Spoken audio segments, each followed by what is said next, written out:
इमरान खान कोई भी फैसला कर सकता है, लेकिन इनको एनआरओ नहीं मिलेगा। ये जो इल्जाम लगा इसके ऊपर शराब के लाइसेंस का, ये इतना मजाक है। उसके ऊपर उसको नैब पे बुला लिया। लाहौर डूब गया है, बुज़दार साहब नहीं उठे। जो चीजों को पकड़ना है हुकूमत ने, वो है स्मगलिंग। स्मगलिंग के ऊपर, सर्कुलर डेट को पावर सेक्टर के अंदर इन चीजों पर फोकस करना है हमको। इनका मजीद हुक्मरानी में रहना, हुकूमत में रहना पाकिस्तान की सालमियत के लिए खतरा बन चुका है। अस्सलाम वालेकुम नाज़रीन, आप रूबरू प्रोग्राम देख रहे हैं और मैं हूं आपका मेज़बान शौकत पराचा। मीर हासिल खान बिज़िंजो अब हम में नहीं रहे।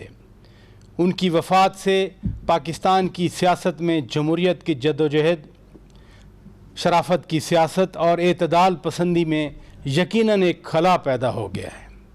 पाकिस्तान की सियासत में आज भी वही कुछ हुआ जो होता रहा है। मुश्तरका इजलास से तकरीर न सुनने पर सदर ममलिकत को भी बात करना पड़ी। आज भी वही कुछ हुआ। माशाअल्लाह हाफ सेंचुरी की काबीना के दर्जनों वुज़रा आज भी आकर अपना सेल्फ रोमांटिसिज्म कौम के सामने रखते रहे, बार बार अपनी कारकर्दगी दोहराते रहे। और वही हुआ, अपोजिशन ने भी आज वही किया कि 2 साल कारकर्दगी का मजाक उड़ाती रही। जहां पाकिस्तान में वुज़रा अपनी कारकर्दगी बयान करते रहे, ये पूरा हफ्ता कारकर्दगी हम सुनते रहे, वहीं चीनी की कीमतें भी वहीं मसलसल बढ़ती रहीं और आटा भी वहीं, आटे की किल्लत भी बदस्तूर बरकरार रही। हम ये भी देखते हैं कि वज़ीर आज़म कह रहे हैं कि वज़ीर आला पंजाब सरदार उस्मान बुज़दार को बुलाकर, शराब के मामले पर बुलाकर उनके साथ बात किया गया है। सूबे, सबसे बड़े सूबे के चीफ एग्जीक्यूटिव का मजाक उड़ाया गया है। वहीं पर नून लीग की उज़्मा बुखारी आज कह रही थी कि पंजाब आज डूब गया है। आज बारिश की वजह से लाहौर की गलियां भी नहरें बनी हुई थीं। ये जेहलम में बारिश हुई, गुजरांवाला में, सियालकोट में तकरीबन वही सीन थे।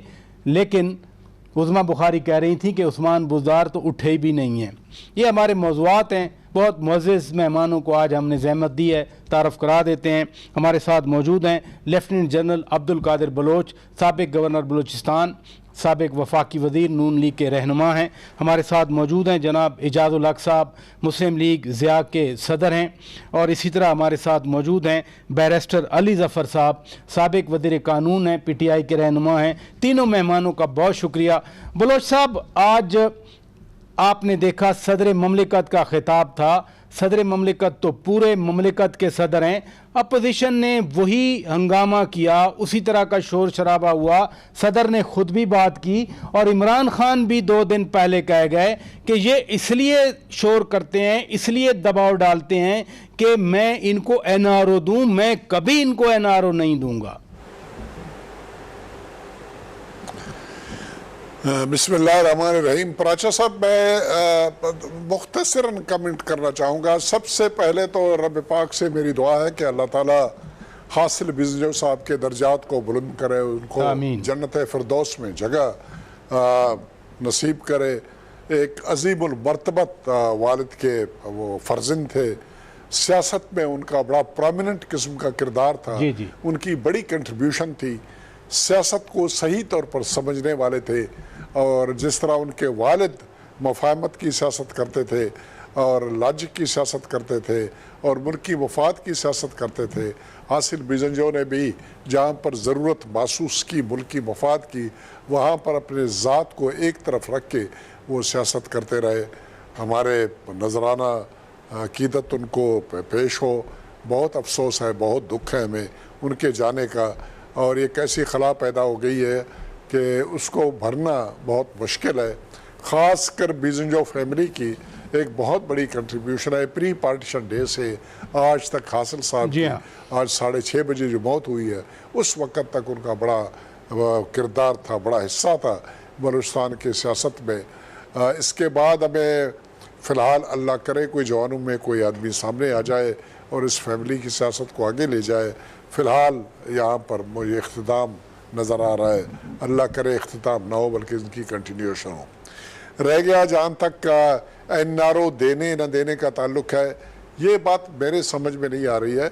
बुनियादी तौर पर NRO, नेशनल रिकन्सिलिएशन ऑर्डिनेंस, ये ऑर्डिनेंसेस जारी करता है गवर्नमेंट, और उसकी सरबराही गवर्नमेंट की, प्राइम मिनिस्टर की होती है, चीफ मिनिस्टर साहबान की होती है, और वो ऑर्डिनेंस इशू करते हैं, सदर को और गवर्नर को भेजते हैं, और वो कानून बन जाता है 4 महीने के लिए, उसके बाद फिर कार्रवाई हो जाती है।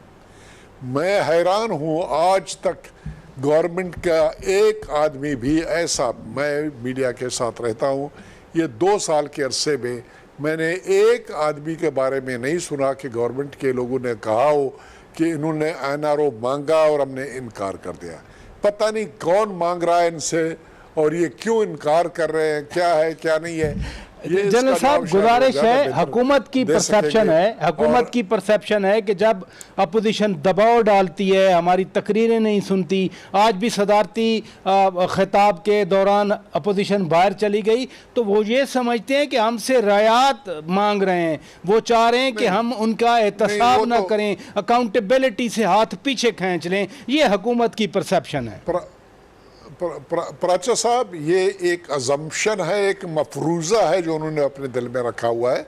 वो फ़र्ज़ ये कर रहे हैं कि अगर कोई शोर हो रहा है तो उसकी वजह यह है। मैं इनको सिर्फ याद दिलाना चाहता हूँ कि जब ये लोग अपोजिशन में थे तो क्या उन्होंने प्रेसिडेंट की तकरीर को उन्होंने सुना गौर से? क्या उन्होंने बाइकाट नहीं किया? क्या वो इस किस्म की क्रिटिसिज्म जो हम लोगों ने की है, इस किस्म की कार्रवाई उन्होंने नहीं की? ये जमहूरी रवायात का हिस्सा है, कुछ सुनते हैं कुछ नहीं सुनते हैं।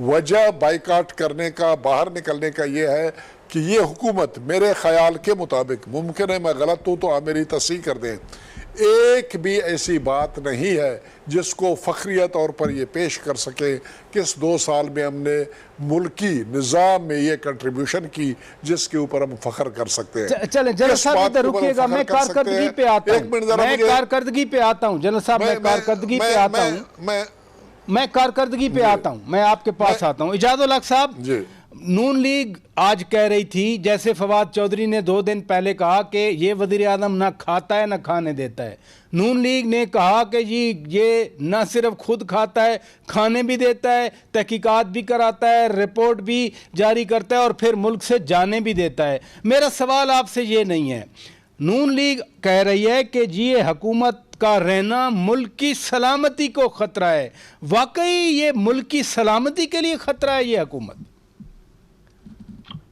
देखिए, ये तो मेरा नहीं ख्याल कि इस किस्म की बातें करनी चाहिए कि मुल्क की सलामती को खतरा है। ऐसा कोई इकदाम हुकूमत ने नहीं उठाया जिससे कि हम कह सकें कि ये मुल्क की सलामती को खतरा है। लेकिन इनकी जो खारजा पॉलिसी है वो मैं नहीं समझता कि इस तरह से वो कामयाब रही है कि हम कह सकें कि पिछले 1 साल में 5 अगस्त से लेकर 5 अगस्त तक कश्मीर के मामले पर इन्होंने कोई पेशरफ्त की हो, या फिर अपने जो मुस्लिम बरादर ममालिक हैं उनके साथ कोई बेहतरी की पेशरफ्त हुई हो। क्योंकि कहीं ना कहीं हमने देखा है कि बहुत से फ्लॉज आए हैं, जैसे सऊदी पाकिस्तान रिलेशन पिछले 1 साल के अंदर अंदर 3 मरतबा यानी मिन्नत समाजत और भाग दौड़ की नजर हो गए। इसी तरह बाकी मुस्लिम ममालिक और OIC को हम उस तरह से मुतहर्रिक नहीं कर सके जिस तरह हमें करना चाहिए था। और मैं समझता हूँ कि डिप्लोमेटिक हमारी एफर्ट्स जो हैं वो इतनी कामयाब नहीं रही। उसमें मैं डिटेल में नहीं जाना चाहूँगा। अभी हाल ही में जो हमारे वजीर खारजा ने बयान दिया, आपने उसका रिएक्शन देख लिया था कि फिर चीफ ऑफ आर्मी स्टाफ को भी जाना पड़ा सऊदी अरेबिया, या वो गए सऊदी अरेबिया।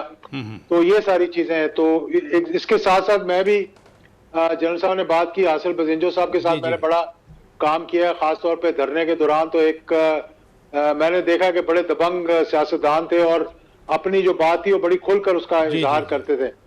तो अल्लाह ताला उनको जन्नत नसीब करे। दूसरी बात आपने जो की थी जनरल साहब की, मैं थोड़ा उस पर ऐड कर दूं। NRO की आपने बात की कि NRO जो है वो हुकूमत कह रही है NRO मांग रहे हैं। मैं कभी किसी हुकूमत ने भी NRO दिया? NRO तो देती है एस्टेब्लिशमेंट। और उस वक्त जो NRO हुआ था वो एक फौजी सरबराह थे जो एस्टेब्लिशमेंट का हिस्सा थे, उन्होंने एक NRO किया और वो भी अमेरिकन दबाव के तहत। और पता नहीं उसके अंदर क्या क्या चीजें थी, जो क्या क्या मामला थे उसके अंदर, जिसकी तमाम काबीना ने मुखालफत की थी, लेकिन उसके बावजूद भी वो NRO हो गया। तो ये गलत फहमी है हुकूमत की कि जो अपोजिशन है वो इनसे एनआरओ मांग रही है। वो जिससे एनआरओ मांग रहे हैं वो सबको पता है कि वो किससे एनआरओ मांग रहे हैं, और जिनसे एनआरओ मिल रहा है वो भी उन्हें पता है कि किससे एनआरओ उनको मिल रहा है। तो ये बड़ी मौजूदा इंटरेस्टिंग जो आपने बात की। एजाजुल हक साहब इधर रुकिए, बड़ी इंपॉर्टेंट आपने बात की। बैरिस्टर साहब, यही सवाल मैं आपके सामने रखता हूं, चूंकि आप पीटीआई के लीडर हैं, तर्जमानी कर रहे हैं यहाँ, कि आपकी हुकूमत एनआरओ दे नहीं सकती या कोई रियायत आप नहीं देना चाह रहे। ये मामला तो प्योर अदालती हैं, ये इंसाफ का जो हमारे यहाँ निज़ाम है उससे वाबस्ता हैं। फिर हुकूमत बार बार ये क्यों कहती है कि जी हम इनको एनआरओ नहीं देंगे? शेख रशीद भी आज कह रहे हैं कि इमरान सब कुछ इमरान खान कर लेंगे, इनको एनआरओ नहीं देंगे। ना हुकूमत दे सकती है, ना वो हुकूमत की तरफ देख रहे हैं अपोजिशन वाले कि कुछ रियायत मिलें। तो फिर हुकूमत क्यों इतनी हाइपर है? किसको सुना रही होती है हुकूमत? रजा साहब, आपको मैं थोड़ा तारीख में ले जाता हूँ। कायदे आज़म मोहम्मद अली जिन्ना ने जब सबसे पहले कॉन्स्टिट्यूएंट असेंबली जो थी उस पर स्पीच की अगस्त 1947 में, तो उन्होंने बाकी चीज़ें भी कहीं, लेकिन एक बार चीज़ दोहराई और ये कहा कि करप्शन एक जहर है और इसको हर हालत में, हर हाल में हमने ख़त्म करना है। उन्होंने लफ्ज़ इस्तेमाल किया विद आयरन फिस्ट, हमने इसको मेनेस को we have to finish this, ये उनके अल्फाज थे। तो अब जब बात आती है करप्शन की, तो मेरा ख्याल है ये बार बार एम्फसाइज करती है हुकूमत, और हमारा मैंडेट भी यही था, जिसकी वजह से लोगों ने इलेक्ट भी किया हमें, पीटीआई की हुकूमत को, और वो ये था कि करप्शन को किसी तरह टॉलरेट नहीं करना, और अगर किसी ने करप्शन की है, चाहे वो जितना भी ताकतवर हो, उसके खिलाफ एक्शन जरूर लेना है। तो उस चीज के लिए हमने कोशिश की कि जो नैब है वो ताकतवर से ताकतवर हो और आजाद से आजाद हो, ताकि जो ताकतवर लोग हैं उनके खिलाफ वो कार्रवाई कर सके।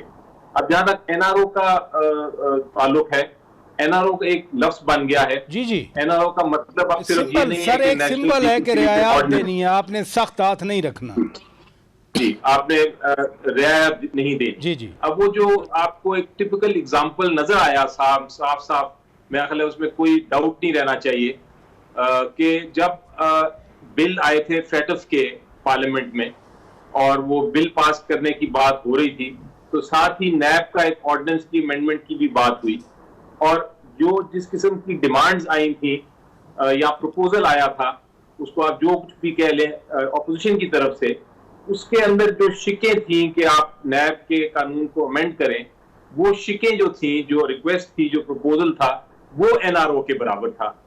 और उसके ऊपर फिर आपने देखा कि प्राइम मिनिस्टर साहब ने भी कहा कि हम एनआरओ किसी तरीके से नहीं देंगे, हम आपको रियायत नहीं देंगे, आपको ये नहीं देंगे कि नैब में ऐसी तरामीम कर दें नैब के कानून में कि आपके जितने केसेस हैं वो सारे खत्म हो जाएं। तो ये उस लिहाज से ये डिस्कशन थी, और उसका सबूत उस प्रपोजल में ही चले इधर रुकिएगा बैरिस्टर साहब, इधर रुकिएगा। नाजरीन, मैं ब्रेक ले लेता हूं, ब्रेक के बाद जब वापस आएंगे हम अपनी बातचीत को मजीद आगे बढ़ाएंगे। Stay with us.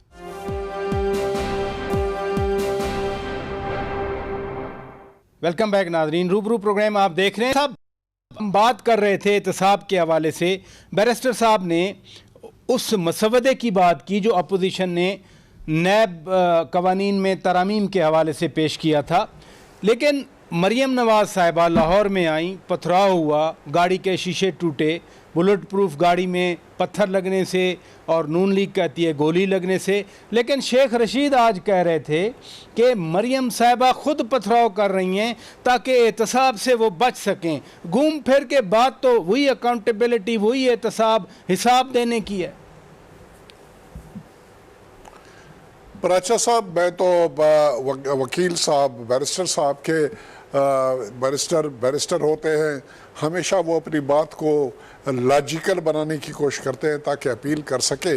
उन्होंने ये लॉजिक पेश करने की कोशिश की कि नैब लॉ में तरमीम की जब ज़रूरत पड़ गई तो इस किस्म के तरामीम अपोजिशन की तरफ से आए जहाँ पर उनको रिलीफ मिला जाना था या मिलना चाहिए था अगर वो तरामीम कबूल किए जाते।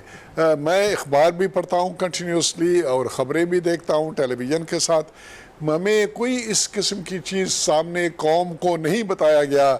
चाहिए तो ये था कि अपोजिशन को ये नंगा करते, बता देते कि ये रियायतें अपोजिशन मांग रही है और ये वो रियायतें हैं जो कि वो चाहते हैं कि वो करप्शन से उनको बचाया जाए, और इसलिए हम उनको इनकी इन रियायतों को या इन अमेंडमेंट्स को कबूल नहीं कर रहे हैं।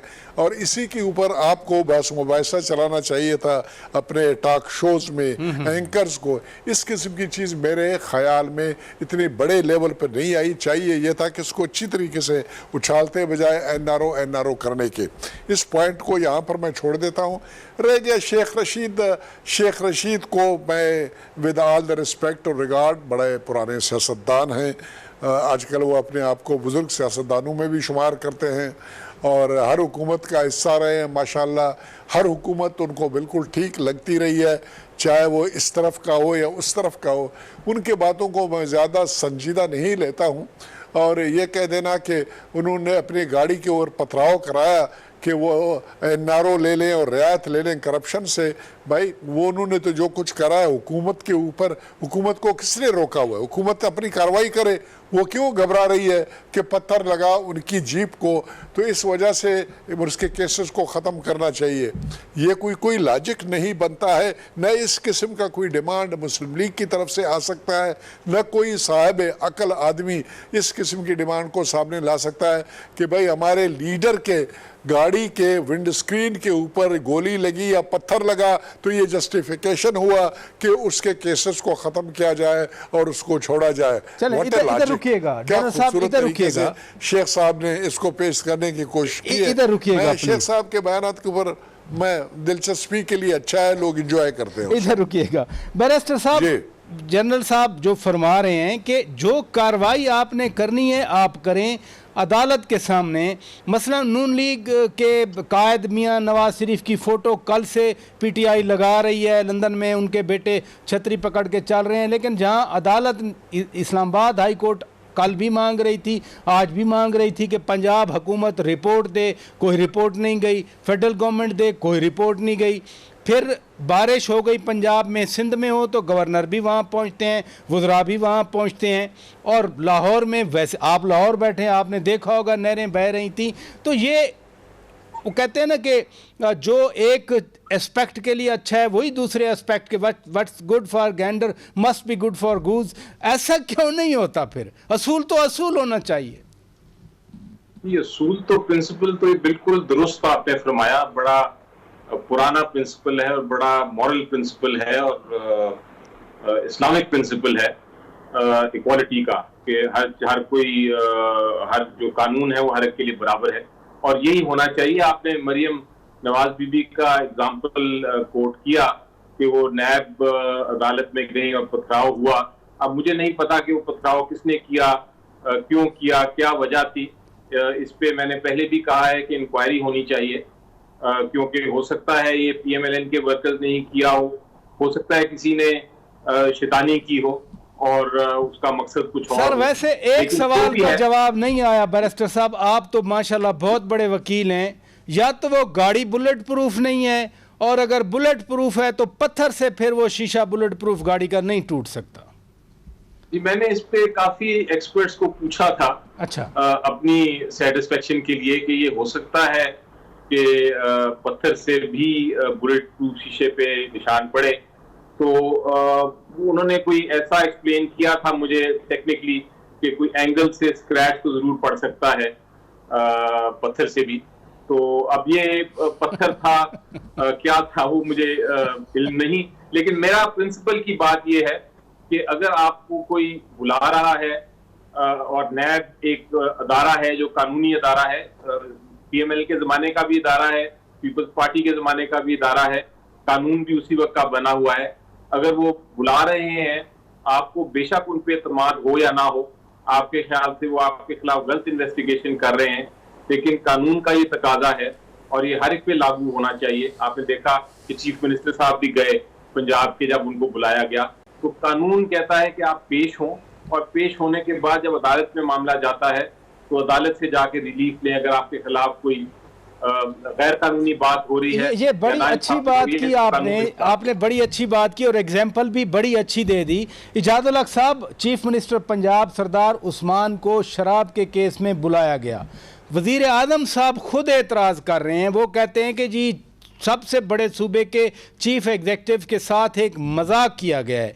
वो कहते हैं कि मैं हर चीज़ आईबी से मालूम करता हूं। अगर वो हर चीज़ आईबी से मालूम करते हैं तो ये भी मालूम कर लेते कि ये मजाक सबसे बड़े सूबे के चीफ एग्जीक्यूटिव के साथ कौन कर रहा है। बिल्कुल देखना चाहिए था। मेरा ख्याल है कि मैं इसकी इतनी डिटेल में तो नहीं गया कि शराब का लाइसेंस किसने और क्यों इशू किया। लाजमी बात है कि जिसने भी इशू किया, हो सकता है चीफ मिनिस्टर साहब को मालूम ना हो, लेकिन बात यह है कि उन्होंने तो बहुत सी चीजों पे कह दिया कि मुझे मालूम नहीं था। आपने देखा होगा कि पिछले दिनों भी ये जो चीनी वाला मामला हुआ था, सब्सिडी वाला हुआ था, तो उसी मीटिंग में वो बैठे हुए थे, उनके सामने उसका अप्रूवल, उन्होंने कहा मुझे इसका इल्म ही नहीं है। तो जो काम वजीर आजम करते हैं और वजीर आला करते हैं, उन्होंने सिर्फ अहकामात देने होते हैं। अमूमन उनका प्रिंसिपल सेक्रेटरी जो है वो अप्रूव करता है और उसी के सिग्नेचर होते हैं तमाम अहकामात जो जारी किए जाते हैं। लेकिन जो उनको एक 12 नुकाती क्वेश्चन दिया गया है, लाजमी बात है कि उसका जवाब उनको नहीं, लेकिन वाकई ये मजाक तो लगता है ना कि सूबे के चीफ एग्जीक्यूटिव बहुत सारी अप्रूवल दे रहे हैं, आपने गंदा करने के लिए, यानी मॉरली आपने धब्बा लगा दिया कि जी वो तो शराब के लाइसेंस बांट रहे हैं। ये तो नैब को ये देखना चाहिए ना कि नैब की अपनी साख को मजबूत करने के लिए उनको ऐसे मामलात करने चाहिए जिनसे कि उनकी इमेज जो है वो बेहतर हो। नैब का इमेज जो है वो दिन ब दिन अल्लाह के फजलो करम से कुछ केसेस की वजह से, कुछ केसेस ना करने की वजह से, कुछ लोगों को रिलीफ, ऐसे लोगों को दे दिया गया रिलीफ जिनकी ताल्लुकात था हुकूमत के साथ, तो वो फिर इस किस्म के तासुर जो है वो अलग जाता है कि ये वन साइडेड जो है वो एहतसाब हो रहा है। और ये तो साहब जस्टिस मकबूल बाकिर साहब ने भी अपनी उसमें फैसले में लिख दिया है। बहरहाल ब्रेक लेते हैं नाजरीन, ब्रेक के बाद जब वापस आएंगे 2 साल कारकर्दगी का आज भी एक रोमांटिसिज्म रहा, आधे दर्जन के करीब वुज़रा आ गए थे। हम बात करेंगे अगर इतनी अच्छी कारकर्दगी है तो खुदा का खौफ करें, कुछ अच्छी कारकर्दगी आवाम के लिए भी दिखा दें। चीनी मिल नहीं रही, मिलती है तो 100 से ऊपर चली गई। आटा, अभी गंदम की फसल आई थी, आटा अभी से नहीं मिल रहा। कारकर्दगी को जरा इस मयार से जांचते हैं कि आम आदमी के लिए क्या किया जा रहा है। ब्रेक के बाद वेलकम बैक नाजरीन, रूबरू प्रोग्राम आप देख रहे हैं। जनरल साहब, हुकूमती टीम जब भी ये 2-3 दिनों में मसलसल प्रेस कॉन्फ्रेंस में कह रहे हैं कि जी वज़ीर आज़म इमरान खान अब जम चुके और 5 साल पूरे करेंगे, और अगर इसी रफ्तार से चीनी की कीमत बढ़ती रही तो 5 साल के बाद चीनी शायद 500 रुपये किलो होगी, और आटा इसी तरह नापीद होता रहा तो शायद हमें फिर अफ़गानिस्तान से आटा मंगवाना पड़ेगा। ये अवाम का क्या होगा? सदर ममलिकत ने कहा कि स्मगलिंग रोकनी है, तो कौन रोकेगा स्मगलिंग? पराचा साहब, मैं पिछले सेगमेंट के ऊपर बहुत मुख्तसर कमेंट करना चाहूँगा कि जिस वक्त ये मजाक की बात की गई बुज़दार साहब के बारे में, बुज़दार साहब के साथ अगर मजाक की है तो मीडिया ने की है, नैब ने की है, जहाँ पर उन्होंने कहा कि 5 करोड़ की उन्होंने रिश्वत ली, जहाँ पे उन्होंने कहा कि गैर कानूनी तौर पर शराब का लाइसेंस दिया, जहाँ पर उन्होंने कहा कि होटल मौजूद वहाँ पर नहीं था, और ये तमाम की तमाम कार्रवाइयाँ कई दिन चलते रहे मीडिया के ऊपर। और अभी chief executive of the country, उनको तो चाहिए ये था, वो हमेशा ये बात कहते रहे हैं कि हमारा कोई ताल्लुक नहीं है किसी को ट्रायल करने में, ये नैब की अपनी इंडिपेंडेंट कार्रवाई होती है। लेकिन आज उन्होंने नैब को शटअप कॉल दे दिया कि ये मजाक मत क्या करो, ये सबसे बड़े सूबे का चूंकि वजीर आला है, ये छोटी मोटी गलतियां कर सकता है, 5 करोड़ उसके लिए कुछ नहीं है, 5 अरब या 5 खरब हो तब ये बात मीडिया में आना चाहिए। और दूसरी बात यह है कि अगर वो गैर कानूनी काम करते हैं तो चूंकि बड़े सूबे के हैं लिहाजा उसके साथ ये मजाक नहीं होना चाहिए, वगैरह वगैरह। इस बात को यहाँ पर मैं छोड़ देता हूँ। रह गई हुकूमत की कारकर्दगी का सवाल, उसके बारे में मैं सिर्फ इतना कहूँगा कि चीनी अगर 53 रुपये से 110 रुपये की हो जाती है, ये हुकूमत की कारनामा है, कार्रवाई है, इनकी अचीवमेंट है। वेल डन, बहुत अच्छा, बहुत अच्छा। आटे की एक दिन में 1 किलो के ऊपर 8 रुपए का इजाफा हो जाता है और वो भी बहुत ज़बरदस्त। वेल डन, बहुत अच्छी कारकर्दगी है। जहाँ तक सब्जियों का ताल्लुक है, हर एक की रेट 100, ये अगले दिनों आया हुआ था, ये तज्जिए आ जाते हैं, 100% हर एक की कीमत बढ़ जाती है। वेल डन, बहुत अच्छा। और डॉलर की कीमत 100 रुपये से 168, 170 की हो जाती है। वेल डन, बहुत अच्छा। सोने की कीमत 1 तोले के ऊपर 40,000 का अगर इजाफा हो जाता है, वेल डन, बहुत अच्छा। और ये वो तमाम चीजें, बहुत सारी एग्जांपल्स हो गई। ये कल बैठ के फिर प्रेस कॉन्फ्रेंस करते हैं। मैं यहाँ पर अच्छा एक लफ्ज मेरी सुनने, मैं यहाँ पर ख़त्म करना चाहता हूँ। अल्लाह करे कि पाकिस्तानी अवाम में बर्दाश्त इस किस्म की हो कि जैसे कि आपने कहा चीनी 500 की हो और गंदम अगर 200 का किलो हो, 100 रुपए का किलो हो, मिल जाए। मैं तो कहता हूँ 5 साल बाद इमरान खान अपने 5 साल पूरे करे। मैं भी दुआ करूंगा कि पाकिस्तानी अवाम में ऐसी हिम्मत आ जाए। इधर रुकिएगा इजाजुल हक साहब, कभी हम गंदम एक्सपोर्ट किया करते थे, अभी पिछले साल भी एक्सपोर्ट की थी और फिर हमने इंपोर्ट भी की थी, लेकिन आखिर क्या वजह है कि गंदम नहीं मिल रही? गंदम तो है मुल्क में। खुद सैयद फ़खर इमाम साहब असेंबली में कह चुके कि 6 मिलियन टन, 60 लाख टन गंदम आई, पता नहीं किधर चली गई। और अभी हुकूमत हमें वुज़रा कल भी खुशखबरी सुना रहे थे कि 1.5 लाख टन आ रही है, जहाज़ आ रहा है शिप पे। 6 मिलियन टन, 60 लाख गंदम जाने की, गायब होने की कोई ऐसी रंजीदगी नहीं है, कोई मैं शर्मिंदगी का वर्ड नहीं यूज़ कर रहा। 1.5 लाख टन आने की बड़ी खुशी है। मेरा ख्याल है बस सीधी सी बात है कि टोटल फेलियर रहा है हुकूमत का प्राइसेस को कंट्रोल करने में। हुकूमत ने कहा 70 रुपए की चीनी है, वो 110 रुपए तक चली गई KPK में, और 100 रुपए पे बिकती रही। आटा जो है वो अच्छा आटा जो है 75 रुपए किलो भी बिकता रहा है। तो ये टोटल मिसमैनेजमेंट आप कह लें कि कंट्रोल नहीं है इनका। क्योंकि कंट्रोल इसलिए नहीं है कि इसी वजह से रिश्वत भी बढ़ गई है। इसी तरह से तमाम डिवीजन्स के अंदर, तमाम डिस्ट्रिक्ट के अंदर मनमानी के इन्होंने एडमिनिस्ट्रेशन लगाई हुई है, वुज़रा की मनमानी पे अपनी एडमिनिस्ट्रेशन लगाई हुई है। तो वो चंद एक मखसूस लोग जो है उनके लिए काम करते हैं, बिलअमूम जो है वो अवाम के लिए काम नहीं कर रहे। ये मैंने पहली दफा इस हुकूमत में ये देखा है कि किसी हुकूमत का बिल्कुल रिट ही ना हो जैसे कि।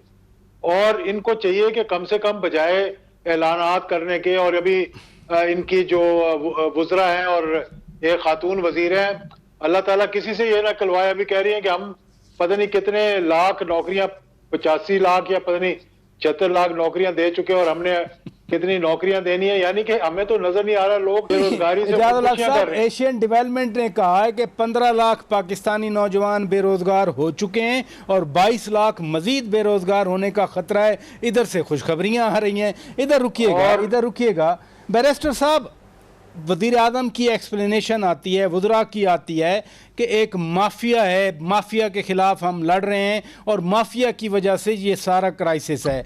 तो माफिया को कंट्रोल करना वो भी तो हुकूमत की ही जिम्मेदारी है, वो अपोजिशन में बैठने वालों को इतनी नहीं है। और कॉन्फ्लिक्ट ऑफ इंटरेस्ट की जो बात करती है, मसलन पेट्रोल क्राइसिस में अगर कॉन्फ्लिक्ट ऑफ इंटरेस्ट की बात की जाए, शुगर क्राइसिस में कॉन्फ्लिक्ट ऑफ इंटरेस्ट की बात की जाए, तो फिर वो काबीना में बैठे ही चेहरे नजर आते हैं हमें। जी देखें, जहां तक प्राइस कंट्रोल की इशू है, ये तो एक वाकई ही बड़ा मेजर क्राइसिस हमारे मुल्क में बहुत अरसे से चल रहा है, होता ये रहा है। और आप ये हिस्टोरिकल फिगर्स भी देख सकते हैं। होता ये रहा है कि जो कई कार्टेल बन जाते हैं, कई लोग मिल जाते हैं, वो अपनी मोनोपोली बना लेते हैं, और उसके बाद वो जो बेशक आपकी गंदम भी पड़ी हो, आपकी चीनी भी पड़ी हो, वो उसको मार्केट में नहीं लेके आते जब तक उनकी कीमत ना बढ़ जाए, क्योंकि सप्लाई और डिमांड को वो इस्तेमाल करते हैं। सर, तो गवर्नमेंट का फर्ज है ना कि इस कार्टेल को तोड़े। इसका जो कंपटीशन कमीशन है, SCCPA, कितने इदारे हैं सर यहाँ पर? अब आप देखें, सबसे पहले ये बड़ी अरसे से हो रहा था, लेकिन सबसे पहले जिस हुकूमत ने आके एक ओपन ट्रांसपेरेंट कमीशन बिठाई, जिसपे आजकल झगड़ा भी चल रहा है। सिंध हाई कोर्ट ने एक जजमेंट दे दी है कि वो कमीशन की रिपोर्ट गलत है, और इस्लामाबाद हाई कोर्ट ने दूसरी जजमेंट दे दी है, और कर दिया कि वो दुरुस्त है। लेकिन बहरहाल हुकूमत ने तो अपना काम किया कि कमीशन बनाई, और कमीशन के दो मकसद थे। एक मकसद तो ये था कि जिन लोगों ने ये किया हो, चाहे वो जिससे भी जमात से हो, वो उनके खिलाफ कार्रवाई की जाए। और दूसरा मकसद उसका ये था, और वो मेरी नजर में वो ज्यादा जरूरी है, वो मकसद ये था कि कल को ये चीज ना हो, उसके लिए इकदाम किए जाए। तो अब ये इकदाम हो गए हैं, हो रहे हैं, कानून साजी हो रही है, उस पर रूल्स बन गए हैं, प्रोसीजर्स इन प्लेस हैं। तो ये अब आप देखेंगे कि इंशाल्लाह ये कार्टेल जो है, शुगर का भी टूटेगा, मीट का भी टूटेगा, गंदम का भी टूटेगा, और इस तरह जितने कार्टेल्स हैं। चले खुदा करे बैरिस्टर साहब, मैं तो वाकई दुआ करता हूँ, मैं कहता हूँ कि इसमें कानून साजी की जरूरत नहीं है, इसमें डंडे की जरूरत है। हुकूमत के हाथ में डंडा होना चाहिए, जो इनके हाथ में नहीं है। बहुत शुक्रिया। मैं तीनों मेहमानों का शुक्रिया अदा करता हूं, जनरल अब्दुल कादिर बलोच साहब, एजाजुल हक साहब, बैरिस्टर अली ज़फ़र साहब, आपने हमारे लिए वक्त निकाला। नादरीन, हमारी तरफ से इतना कुछ। अपने मेज़बान शौकत पराचा को इजाज़त दीजिए। खुदा हाफिज़।